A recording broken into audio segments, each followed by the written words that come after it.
Hi everyone, welcome back to the channel. In today's lesson, we're going to learn how to say different jobs and occupations in Korean. I'll read each word in Korean so you can hear how it sounds. Follow along with the English meaning on screen and try repeating after me out loud. That's the best way to make it stick. Before we jump in, here's a quick tip. Korean has common endings that tell you someone's profession. Words ending in 사, are usually for professionals like doctors and lawyers. 가, Is for specialists, and one is for workers. Keep an ear out for these as we go through the list. Once you recognize the pattern, new job words become much easier to remember. Alright, let's get started.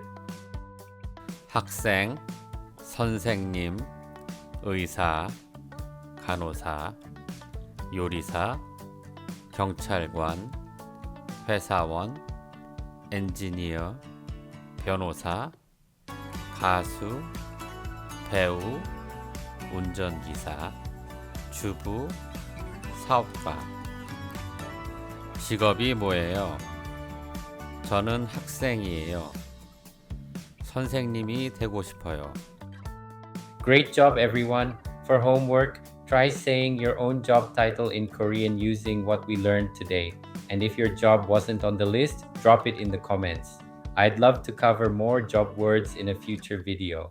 If this lesson was helpful, hit that like button and subscribe so you don't miss the next one. Thanks for studying with me today, and I'll see you in the next lesson. Bye.